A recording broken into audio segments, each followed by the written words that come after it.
Hello, everybody. Welcome to the Love Pod, Let's Get Real About Relationships conversation series. I'm your host, Sharlene Halbert, and I'm a relationship and intimacy coach. And I'm also a very strong believer in what's possible in intimate relationships. I believe that through learning about the way that we see ourselves and our partners and our relationship, and learning new tools and skills, that we can truly start to experience much deeper love and connection, support, safety, trust, and joy, and intimacy, which is really important to separate our relationships from others with an intimate one. And I believe that can happen when couples are willing to grow in themselves personally and also in their relationships, and to grow the relationship. And that when they're willing to be curious about what else is possible. So our conversation today is essentially about emotions and the part they play in our health.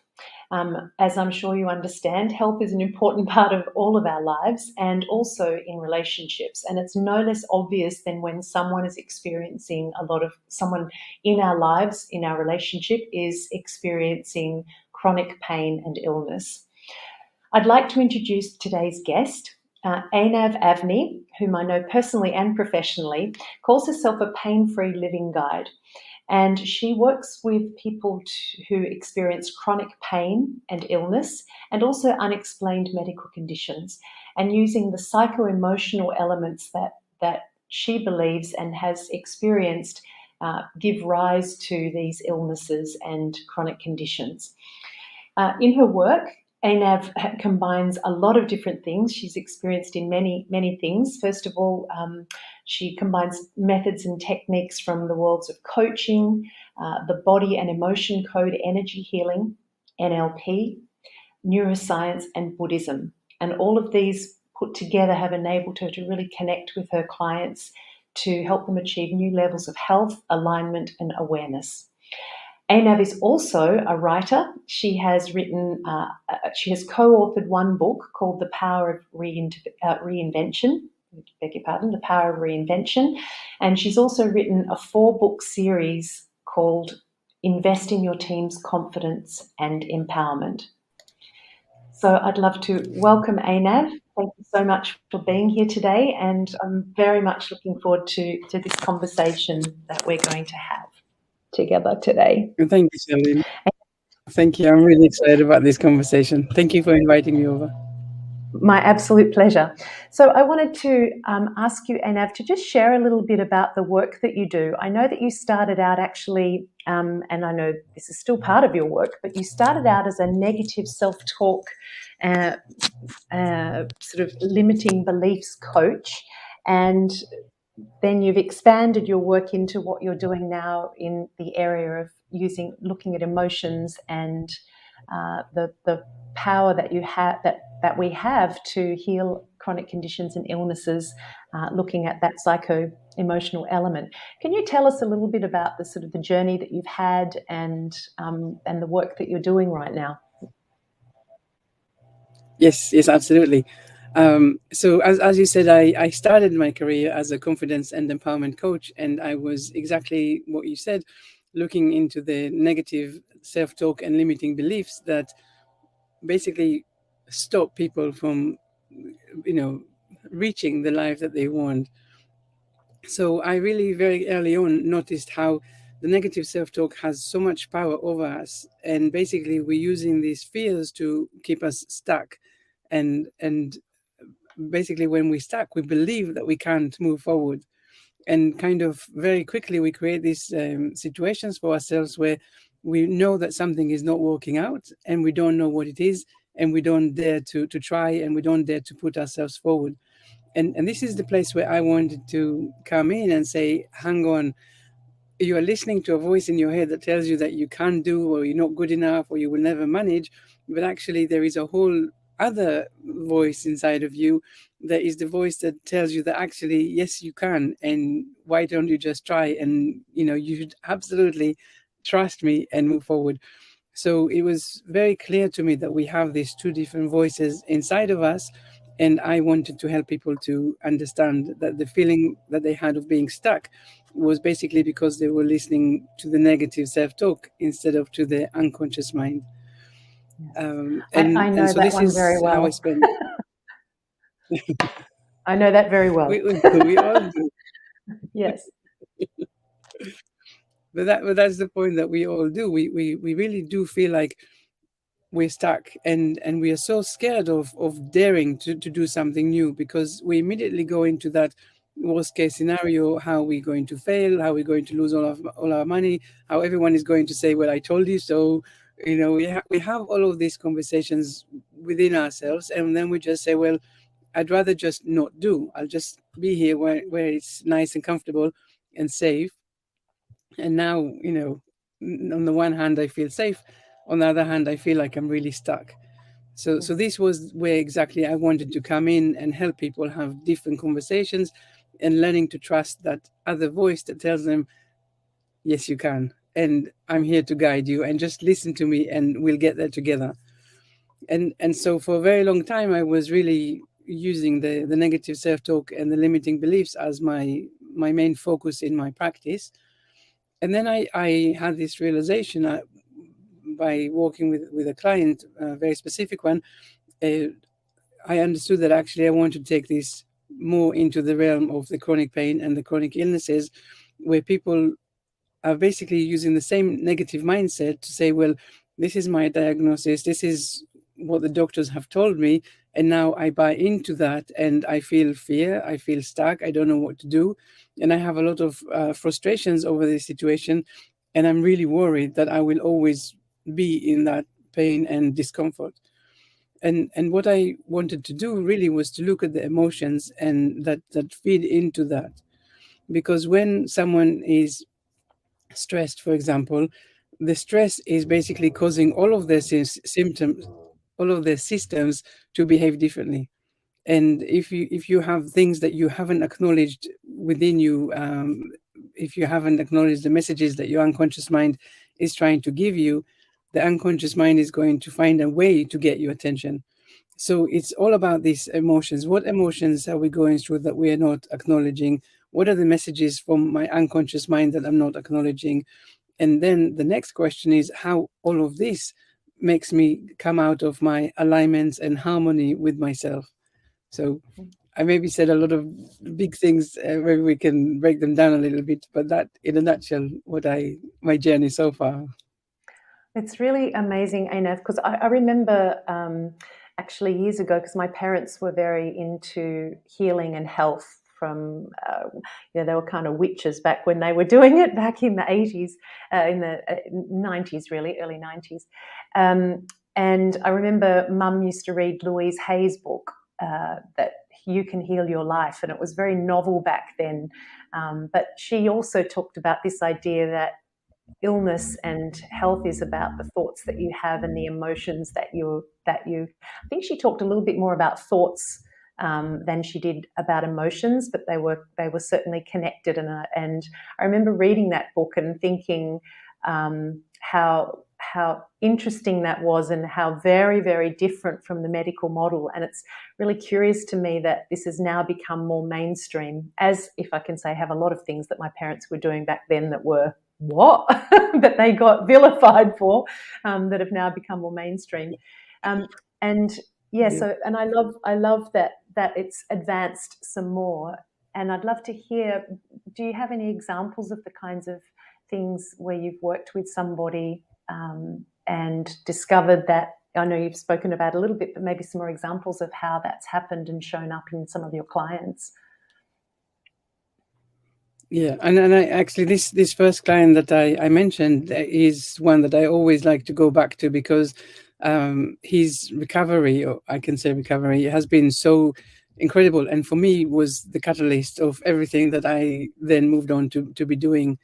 So this client came to me when he had a very, well, he was in chronic pain, suffering from level 9 to 10 out of 10 every day, all day long. So he couldn't do nothing. He couldn't walk, couldn't sit, couldn't walk, couldn't lie down, nothing. Everything that he's done, he had this really incredible pain in his lower part of the body, a lot of burning sensations.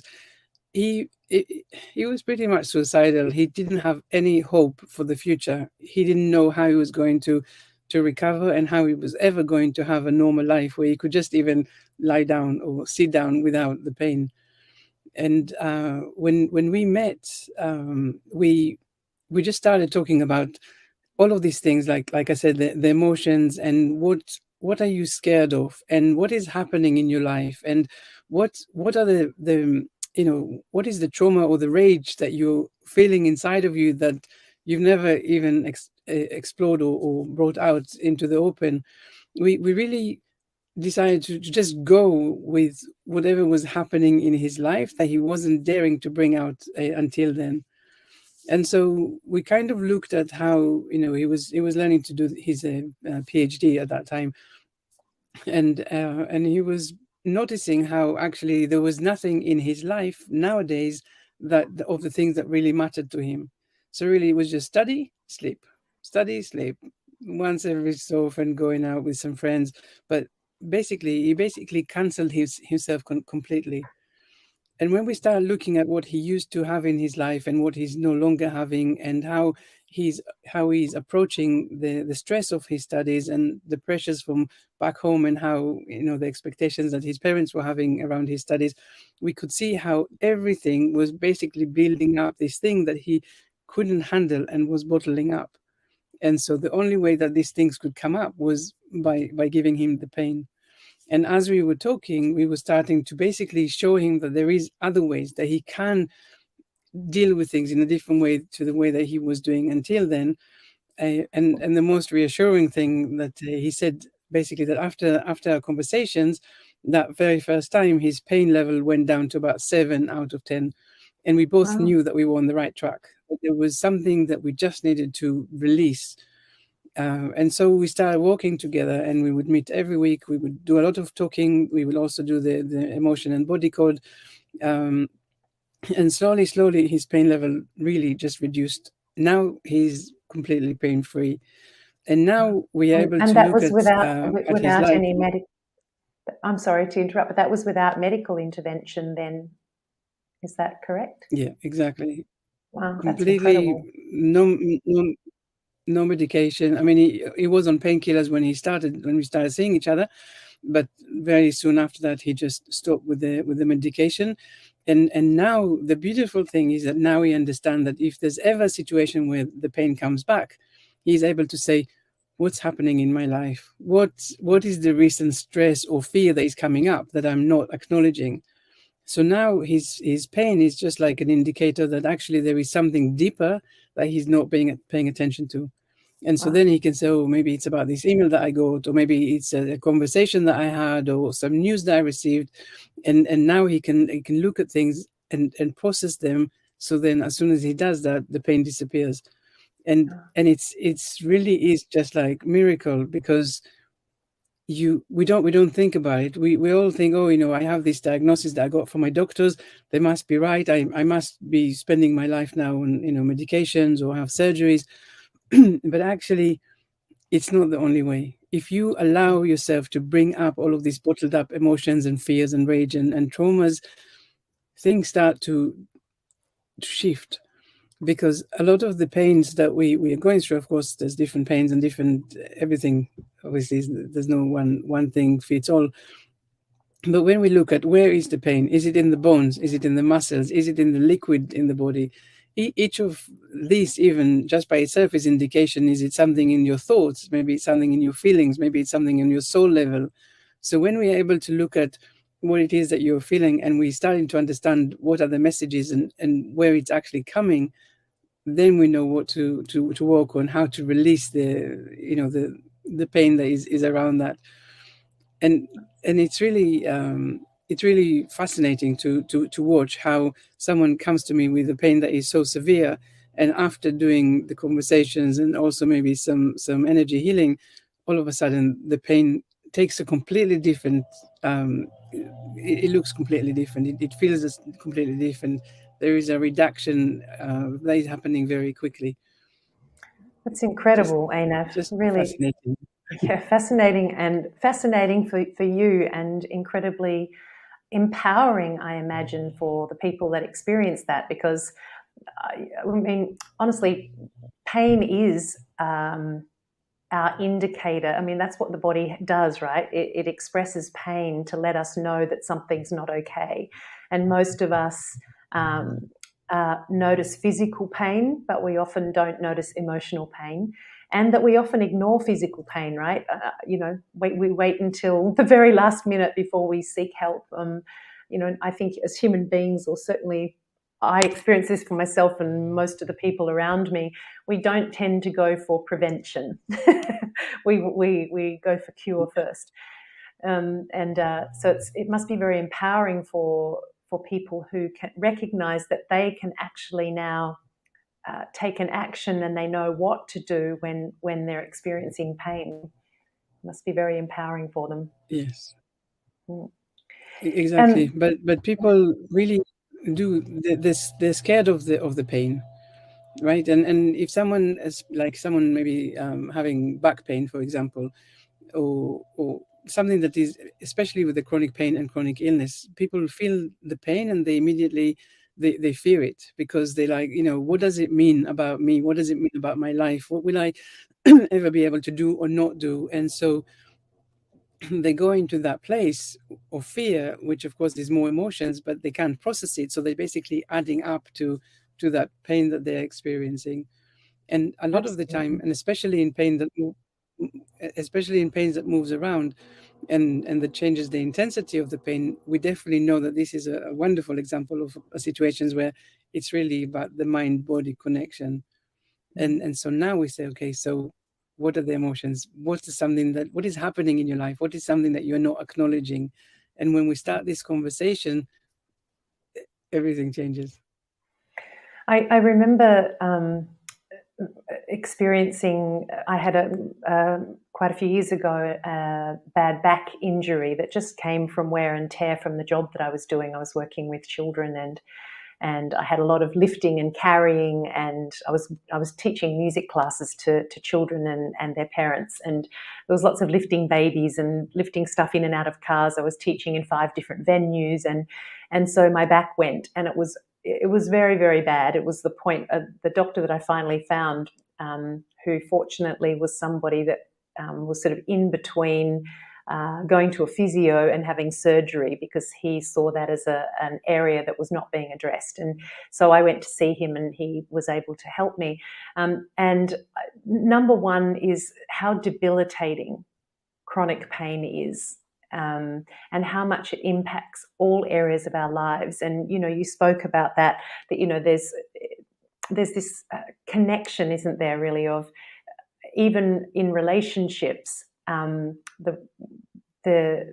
impact of all the areas of our lives and the parts that we ignore impact our health. And I also know that for me at that time, I was going through a lot of difficult things, and one of the things was a lot of stress around my business. And what I got to not long after my back, I had the support from this doctor to do certain specific exercises. We found out what the problem was. He was able to help me. And I also recognized that I couldn't keep living my life the way that I was, which was working all the time, not able to bring other people in to support me, because the parents that I was working with were very possessive of having me as their teacher. So anytime I tried to bring another teacher in, they would say, oh no, we're not coming anymore if you're not teaching. So, because that's how parents get around their young children's first teachers, is what I discovered.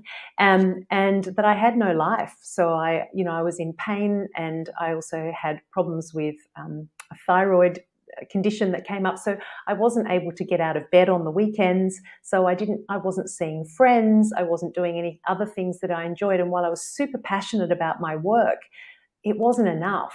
And so, that emotional aspect of feeling isolated, of feeling frustrated, of feeling fearful, and what you said so resonates with me about that, because what I started doing was, who am I now that I've got this back pain? I'm not a young person, I'm not going to be able to do all the things that I love to do. And at the time I wasn't in a relationship, and I remember even thinking, how am I going to be in a full sexual relationship if I can't, if I have to crawl out of bed by rolling over and getting out of bed on all fours, so it impacts all of our lives. And so the what you're describing is really powerful and I think so necessary, because not only is this emotional aspect showing up as pain in our bodies, but also in how we run our lives and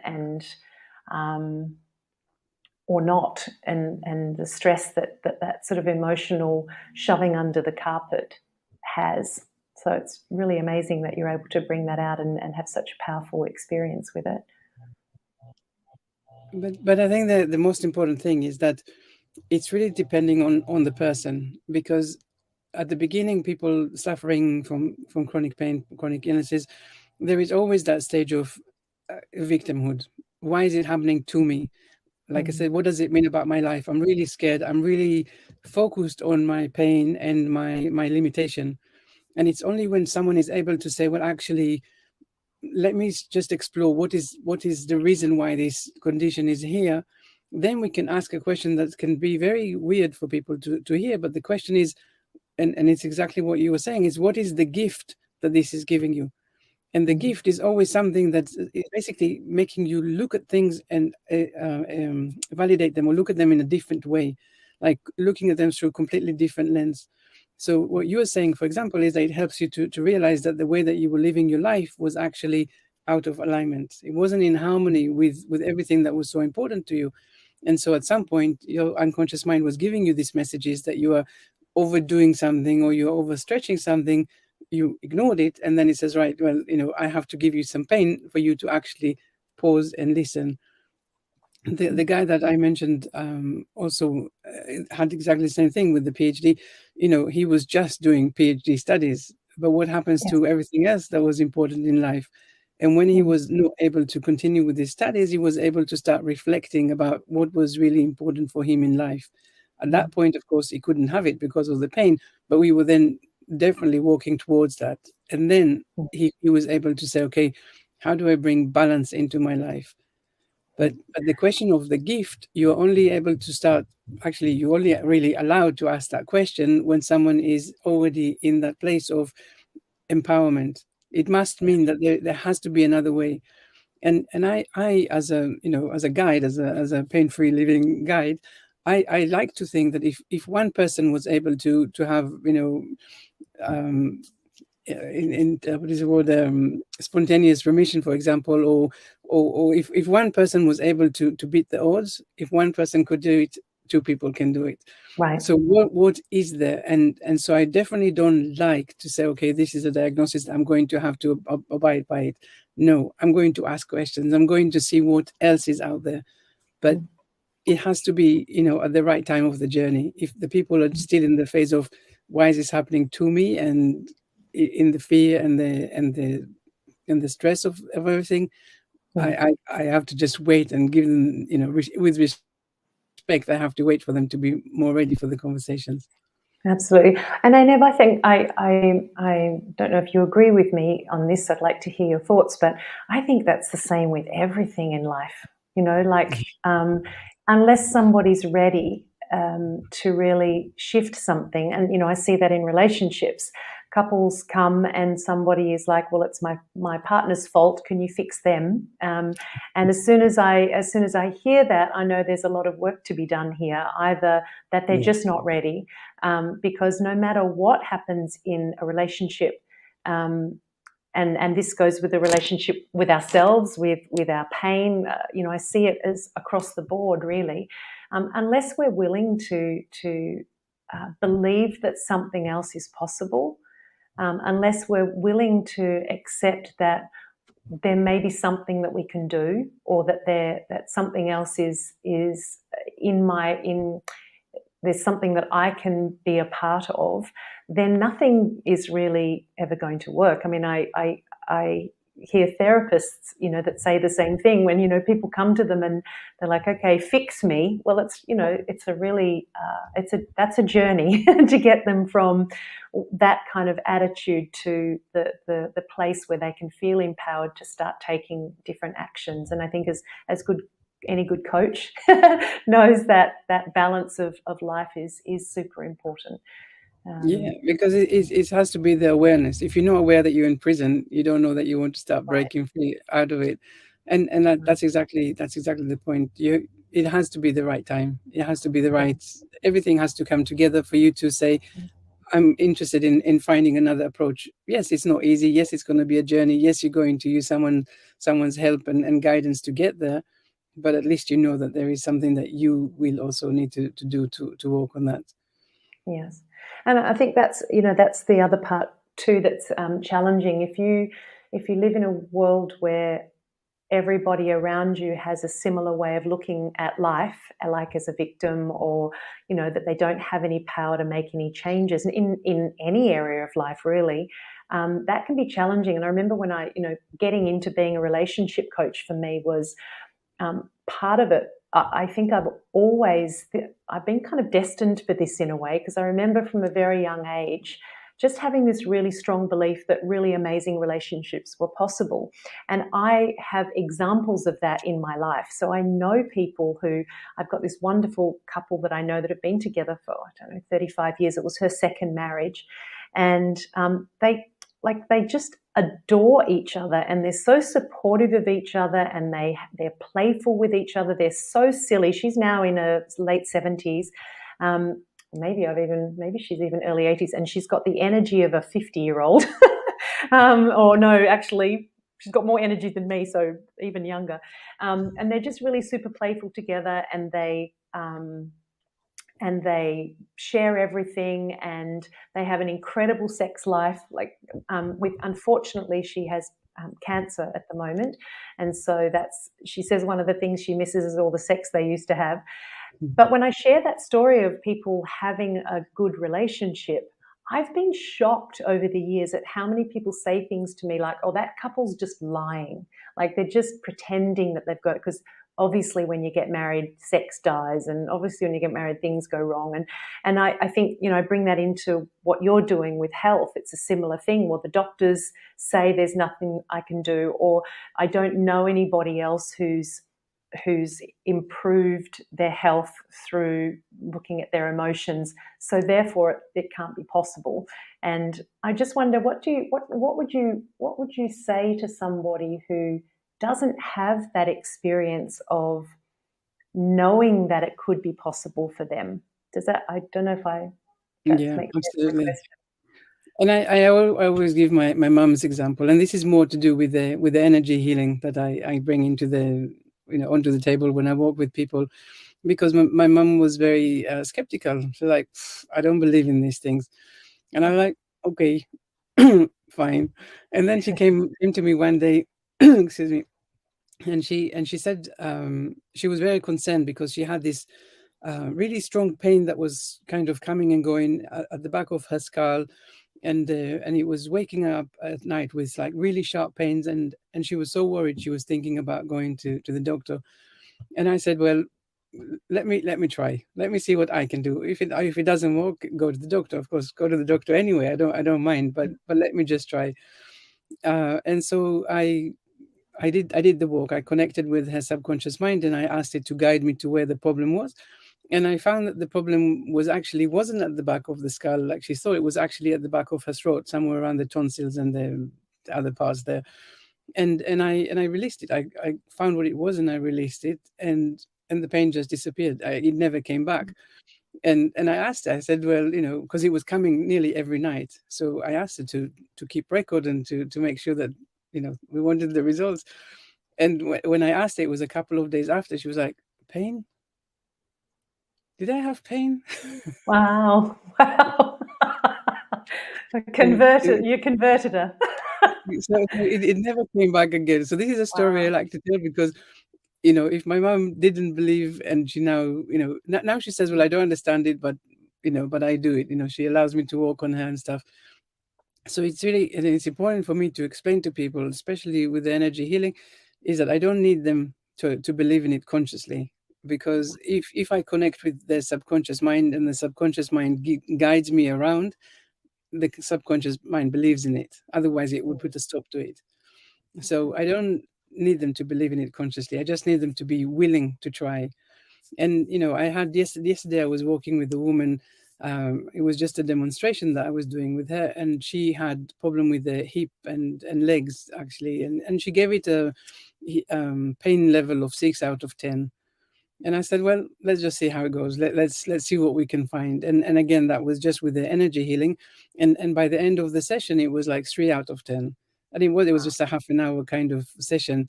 And the point is that we go there and we release trapped emotions, we release all this kind of underlying condition. That's a big statement, so I need to explain this.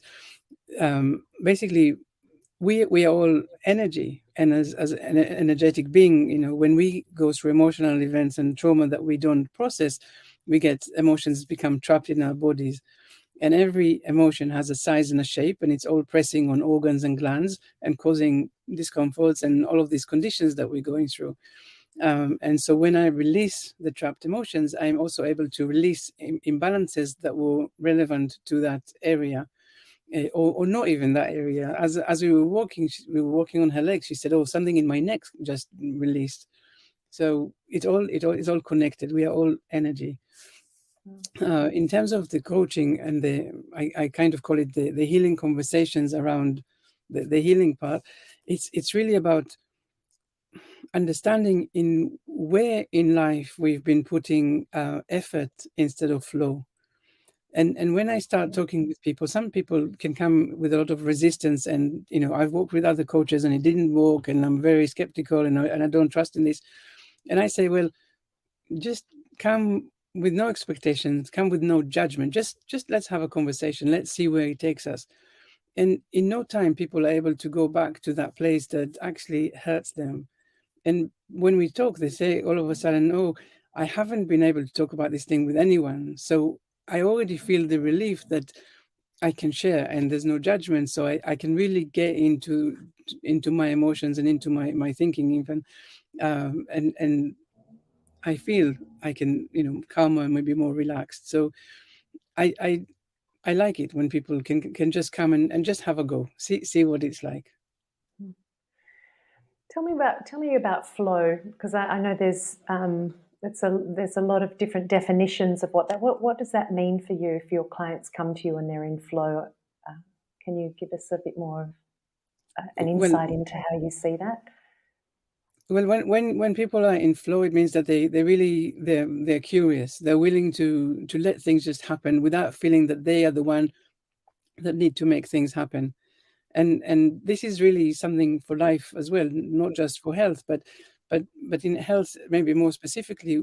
When we are in effort, it means that it's on me. Like I believe that it is on me to fix me, but not in a way that like being open to going to see other people. That's not what I mean. It's basically that belief that if I don't do something, then it can't happen. So, but how do you heal yourself? Right? You can't heal yourself. So I always say, people that feel that the body is a machine, they will go to the doctor and to have a surgery for fixing. But if you believe that you are energy, you will go into your emotions. And this is kind of part of that, because if you believe that it's a machine that you have to fix, it is, you're going to go into doing all these surgeries, even surgeries that don't necessarily have a good success rates. And it's basically you put all of your trust in something that you have no control over. It's out of it's in someone else's hands. When you're in flow, you understand that you are all about the emotions and all about the energy, and you find that way to say, I trust, I believe in the universe, I believe in my subconscious mind, unconscious mind, I prefer to call it. I believe that things can come together in a way that I don't really understand, but I allow for it to happen. And when you are in that mode to allowing and to receiving and to accepting that there are bigger things that are operating here, things can just happen for you. And yes, you are part of it, but it's not in your control. It's not something that you have to physically go out and do. Hmm. It's kind of like letting go of the control in a way, isn't it? It's, Yeah. what you were saying that, and for a lot of us, I know I work a lot with the 6 human needs, and one of the needs that we all have as human beings is, this is from human needs psychology, that we all have a need to feel certainty, and often certainty is prioritized over all the other needs, such that the only way that we can feel safe is when we're controlling, taking care of, doing, fixing, Yeah. managing our environment so that things don't change or so that there's no nasty surprises, Well, both this in is a physical sense. And uh, so this flow is the opposite of that, right? this is exactly what we were saying at the beginning when we were talking about the negative self-talk, and that place of feeling safe. We do that. We create routines. We create ideas that we have to be in control of things, but we don't realize actually what is the harm that we sometimes cause. I'm not saying all the time. Even if we take your example with the walk that you did with the children, it's still that thing. It's like the mindset of, this is my job. This is what I do. I don't have anything else in my life. I don't have maybe other qualifications or even ideas of what something else I can do. So I'm going to put all of me into that. And so we are creating coping mechanism, and they work in a sense, but then we're not aware of what is happening in the background. And we really have this idea that we have to be the ones to make things happen. What Well, is and it in our lives really? Do we ever make it happen? That is another question. Well, and I think that's also, just going back to my example of the certainty and the human needs, there's lots of ways, there are a million ways to experience the sort of certainty and variety and so on. And how I hear what you're saying and how that kind of speaks to me is that there's a certainty in, our beliefs are certainties. And so when you have a belief that you're taken care of, or that perhaps that the universe supports you, provides you with the opportunities, or provides you with the people that might cross your path. Like anyone watching this today, this is an opportunity for them. You can take this as an accident that they came across it, or it could be that that you can get your certainty that, okay, this has shown up because the universe is telling me something, or my emotions are telling me something, or whatever that is, and find your certainty in that rather than the certainty of fixing it yourself and having to do this on your own. Yeah, it's really easy, I think, for us to say, well, I really want it. I really want relationship, money, health, whatever it is. I really want it, and then concentrate so much on, well, I've asked for it, and how come it's not coming? Or I've been waiting for such a long time, and how come it's not, materializing? Or why am I not manifesting it? So it's really easy to get into that mindset and be in the lack, in the need. I need to feel healthy. I need to feel loved. I need to all of this. And then, but this is then the vibration that we send out into the universe, right? It's a need, so it's never really going to happen. When we are able to go take a step backwards and see actually what is the bigger scheme of things? How do I fit into all of this? You know, okay, I'm not feeling so well, but what can I still do that brings me joy? That's something that I can do for other people, that I can do, what is something that will remove me from being so close to the thing that I need? And when you start concentrating on these other things, then things start to happen. But it's really easy to have this default mindset of, "Ah, I asked for it for such a long time and it's not happening." I really love that, Einav, because that's also this idea. And this is taking it another step, but we often feel like we have to fix something before we can have something else. Mhm. And I love what you just said, which was that when you take the focus off that need and expand out, is what I heard you say. That often can have its own healing impact. And I just love that you said. Did I understand that correctly? Yeah, Yeah. exactly. And I just so love that, because I get, in my work, I get couples coming and they want to fix the problem. Like, for example, they're arguing and everything annoys each other about each other, and they're constantly niggling, and they want to go through the niggles and sort out all those niggles before they can experience anything else. And it's a really interesting, because from the way that I work and the way I understand things, and I saw this quote the other day, that when you bring love in, it uh, it kind of cancels out the bad stuff. It's not fixing the bad stuff and fixing the pain first, and then you can have X, Y, Z. You know, Right. and I think that's the same even in pain. Like, you know, even when I was in, you know, serious back pain, I had to end up stop teaching. You know, there were moments when because I loved what I did so much, and I developed a mastery in what I did, that I was in flow so much when I was in that classroom with those kids and teachers and parents, and I was so busy focused that I didn't even really notice the pain.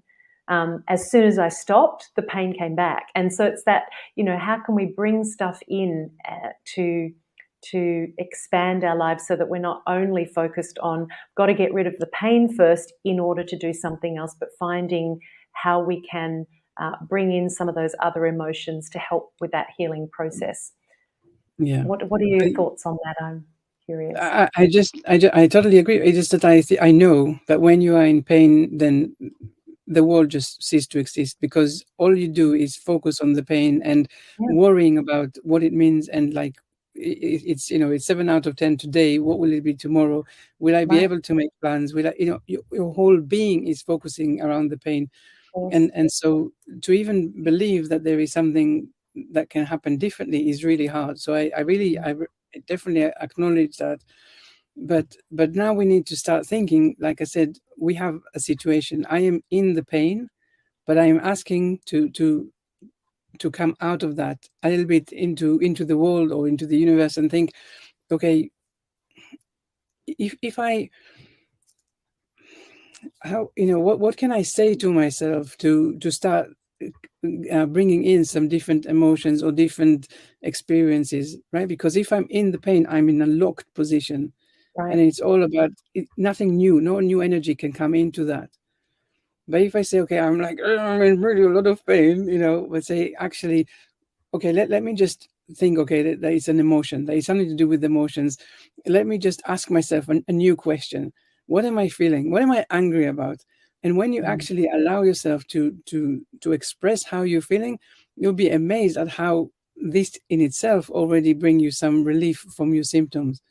And so I think I'm a little bit down the versing a little bit, but that's the idea of journaling. And I always recommend to people to do that, to say, okay, you know, be in the pain, do what you need to do, but please go and write about it. So go there, and I always say, be as shouty and as blamey as you want, because when you start thinking about, you know, okay, about your condition or about whatever comes to your mind about, you know, the rage that you are holding inside of you, it's usually, you know, when I was young and my parents did this and my parents did that, you know, there's a lot of things like that that we are holding inside of us. I say, just go there. So say, you know, I hate that I have this illness, and I hate that you didn't look after me, and I hate that when I was young, you know, you're supposed to protect me and you didn't. And, you know, really be as shouty and as blaming as you want. Of course, don't email this letter, don't show it to anyone. It's yes. not Yeah. people, like, please don't show it to anyone. But really go there, because you're not doing that. A lot of the time, people, when they have all of this pain and illness and frustrations, like I said, they're blocking it and they go within. But it's like, you know, I now have this pain. But when you start writing about it, when you allow yourself to go into this rage that you're bottling up, you start, the flow starts. And all of a sudden, you don't feel so choked up with all of this. You actually give yourself the permission to share it, to express it. And then, yes, please delete the email, or, you know, put it in the bin or burn it or whatever you need to do. But when it comes up tomorrow, do it all over again, because Mm, we have to bring out all of these emotions and all of this rage. So mm. don't know how I ended up here, but here we are. Well, that's what a conversation does. Love it.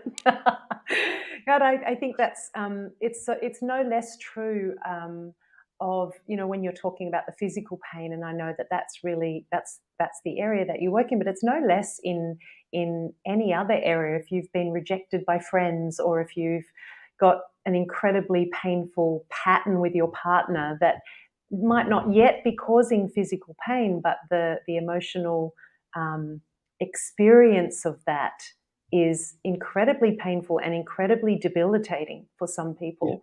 and not being able to, I know of a couple where there's a lot of pain and a lot of uh, things that they can't forgive each other for.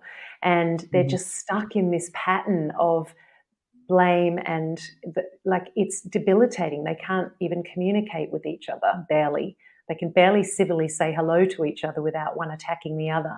And that Mhm. kind of level of intense pain, obviously, from the way that you see things, and I believe also is one day going to show up as physical something, because it can't stay in that level of high intense emotion that's not being expressed, that's being dumped. Yeah. That's another thing. I think what you're saying about writing, getting it out but not sharing it, because I think we sometimes also misinterpret that idea of being what we do with our emotions. So often we're told, you need to feel your emotions, and then the step that people then take is dumping their emotion on somebody. Like a client that I knew who felt that anger was an appropriate emotion, which of course it is an appropriate emotion for an appropriate event. But when that's your go-to, and then you dump it on your partner, or whoever's in your life, that's a very different thing from being responsible for it and taking care of it and nurturing it, and for the times of looking underneath to see, is it really anger, which is, I think you have 60 emotions, is it, that you Yeah. deal. Yeah, and it's Yeah. that idea of Yeah. what's underneath that anger. Is it really anger, or is it something else? Because we Yeah. often mislabel things as well, I think. Mm. And it is actually interesting, with regards to this emotion. And if we talk about anger, in the emotion code, we say, you know, give an example of someone who is a very angry person, and then we identify and release some anger emotions from around their lives, and then they go away and they realize that they're not as angry as they were before. And basically what we say is, basically, first of all, this is no longer your go-to emotion. When we start clearing these emotions, they're not your go-to. So next time that you feel an emotion, you can make a decision for yourself. Do I want to bring anger again, or maybe extreme frustration would be enough, right? Mm. So when we start clearing emotions, we give you a new, like, clear decision to make of what emotion. I say to decide. A lot of the time we don't feel that we have a decision, it just kind of happens. But first of all, you will be able to decide for yourself what is the appropriate emotion you want to display. And the other thing is that if you do choose anger, you will not have it in the same intensity as you had before. So Wow. when we clear emotions, a lot of the time people say, well, I feel emotions, but I feel I can deal with things in a completely different way. So it's very empowering as well. I just wanted to say, with regards to the emotion code does work with 60 emotions. And what they've done is that they looked at all of the emotions and then clubbed together emotions that had similar characteristics. So it's always interesting when we find emotions and people say, "Oh, I don't ever feel this emotion." That usually comes up with hatred. So it's like, Oh, yeah. okay, maybe consciously you wouldn't say I was feeling hatred, but subconsciously, it's a very similar emotion to what you were feeling, and so we're gonna go with hatred. But yes, it's an anecdote about an emotion that always people say, "Oh, I don't ever Mm. feel that emotion." Yeah, well, I think that happens a lot. I remember I've been reading, or I read. I love one of my favorite books is The Atlas of the Heart by Brene Brown, and she talks about the fact that researchers have actually found, and I know you said you've clumped them together, but they found there's approximately 180 emotions, certainly in English anyway, that human Mhm. beings can experience. But when you ask people, most people can only give you three: sad, mad, and glad. Or a version of those, and I find that really super interesting, because if you uh, are not getting to what the real emotion is, then it's hard to. I imagine it's hard to clear that. If you're calling something being angry when it's actually hatred or even sadness, then how you process that and deal with that is going to be very different, I imagine. it's a good question to ask. How do we, you know, process our emotions, right? Because and the interesting thing for me is that people, you know, there are people that are heart based and there are people that are brain based. And what I noticed with the people who are brain based is that a lot of the time they actually pride themselves on not feeling emotions, not doing emotions even. And so, you know, as heart based, we're like, yeah, oh, I feel, you know, we feel it. I'm a heart based, so I definitely know what, you know, I feel it. But people that are Thank brain you. based, you know, they basically like, you know, I don't have time for emotions. And actually they pride themselves on not doing emotions, like not allowing emotions clutter their day, and they don't have time for that. And so it's really interesting to ask that question: how do we process our emotions? How do we make sure that we don't, that now that we understand that it's so important to process emotion, how do we actually bring it into our conscious awareness? How do we do it? And even as heart-based people, sometimes we basically we get caught up with these emotions, and we don't I feel like we're not processing them, but we just get sucked into them, kind of thing. And then it's still not processing. It's still just, you know, Right. bringing it in and trapping them in a sense. So I think it's a really interesting conversation to have. How do you identify your emotions when you've been trying to hide them for such a long time? How do you give yourself permission to feel the emotions? You know, the guy that I mentioned throughout the conversation, you know, with the chronic back pain, that's he was saying to me, I never allowed myself to do my emotions, to feel my emotions, because there was all these expectations and things that basically it wasn't, I didn't feel like it was safe for me to bring up the emotions. And so now, you know, all these years later, what do I do? So now, luckily for him, notice how we're changing the language around the pain. Luckily for him, he has the pain now. So if it comes up, he knows that there is an emotion that he didn't acknowledge. So he gets this, like I said, this kind of indicator. But yeah, I guess this is another conversation about how do you Right. help people with brain-based, you know, behavior to understand emotions. And so some of my clients, I basically say to them, because you have the pain, at the beginning of the conversations, go through this list of emotion if you need to, and ask yourself, what am I feeling? What is the emotion? Because when you understand the emotion, you can actually process it. But when you just say, well, I'm feeling meh, that's not getting you anywhere. So Mm. it's really important to start teaching you to have a different kind of conversation with the way that you are feeling. If you're feeling that you are angry, we talked before about how anger is a mask for so many other emotions. Be more curious. What is Mm. it? What other emotions or what other feelings can you think of that you might be able to use now instead? And sometimes it's definitely about having this conversation with someone else to help you see something that you can't see for yourself. Yeah.